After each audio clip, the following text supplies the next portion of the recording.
திருச்சிற்றம்பலம். இப்போது இறை வழிபாடு பற்றியான முதல்ல தெளிவு வேணும். இறைவன் வழிபாடு எப்படி இருக்கணும் அப்படின்னா, இப்போ நம்ம அவசர அவசரமாக போயிட்டு கிரிவலம் போயிட்டு திருவண்ணாமலையில் சிவனை அவசர அவசரமாக லைனில் அடித்தடி போட்டு அவரை போய் பார்த்துட்டு அங்கே அப்படியே நின்றுட்டு இப்படி இப்படின்னு பண்ணிவிட்டு திருநீரை வாங்கிட்டு தட்டில் 10 ரூபா 20 ரூபா போட்டுட்டு என்னையும் காப்பாற்றுன்னு வர்றது இறை வழிபாடா? இல்லை வீட்டெல்லாம் விட்டுட்டு அப்பா அம்மா குழந்தைங்க எல்லாத்தையும் விட்டுட்டு அங்கே போய் நிரந்தரமாக உட்காந்துக்கிறது இறை வழிபாடா?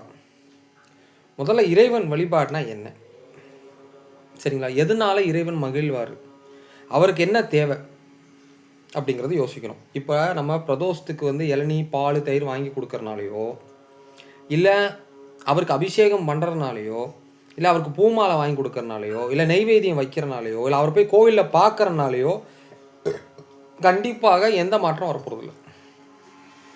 இது ஜஸ்ட் ஐவாஷ் தான், மன திருப்திக்காக நம்ம பண்ணுறது மட்டும்தான் இது செய்கிறோம். அப்போ இறை வழிபாடு என்ன, பக்தின்னா என்ன, எதில் இறைவன் நம்ம கூட தொடர்பு கொள்ளுவார், எப்படி பண்ணால் இறைவன் மகிழ நம்மளால் மகிழ வைக்க முடியும், இறைவன்கிட்ட நெருங்க முடியும், இறைவனோட தொடர்பு ஒரு புடிமானம் எப்படி ஏற்படும், இறைவனை எப்படி உணர முடியும் அப்படின்னா, முதல் பாயிண்ட் இறைவனுக்கான வழிபாடு என்ன அப்படின்னா, முதல்ல இறைவனுக்கு முக்கியத்துவத்தை கொடுக்கணும். முதல்ல இறைவனுக்கு முக்கியத்துவத்தை கொடுக்கணும் அப்படின்னா, நாம் நம்மளை பற்றி மட்டும் யோசிக்கிறத குறைச்சிக்கணும். அதாவது நான் அப்படிங்கிறது இந்த உடம்பல்ல, இந்த உடம்பு என்பது வெறும் சடலம் தான், ஜடப்பொருள். இதில் இருக்கிற உயிர் பொருளாக இருக்கிற ஜீவன் தான் ஆன்மா. அதுதான் இறைவனோட இயல்பு, அதுதான் இறைவன், அதுதான் கடவுள். உள்ளத்தை கடந்து அந்த மிச்சம் இருக்கக்கூடிய அந்த விழிப்புணர்வு தான் இறைவன்.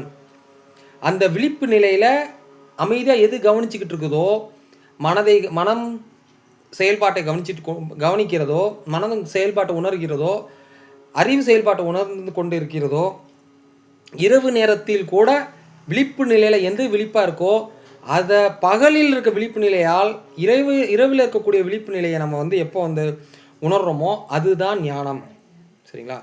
அந்த கட்டத்துக்கு வரக்கூடிய அந்த ஞானத்தை வச்சு தான் நாம் அதை ஊடுருவி போகணும். இப்போது இப்படி ஒரு சூழ்நிலையில் காலகட்டத்தில் உடம்புங்கிற அந்த ஜடப்பொருளை தாண்டி பிறப்பும் இறப்பும் இல்லாத அந்த சுய அறிவோடு இருக்கக்கூடிய, முழு ஞானமாக இருக்கக்கூடிய, முழு அமைதியாக இருக்கக்கூடிய, முழு நிறைவாக இருக்கக்கூடிய, முழு சமாதானமாக இருக்கக்கூடிய,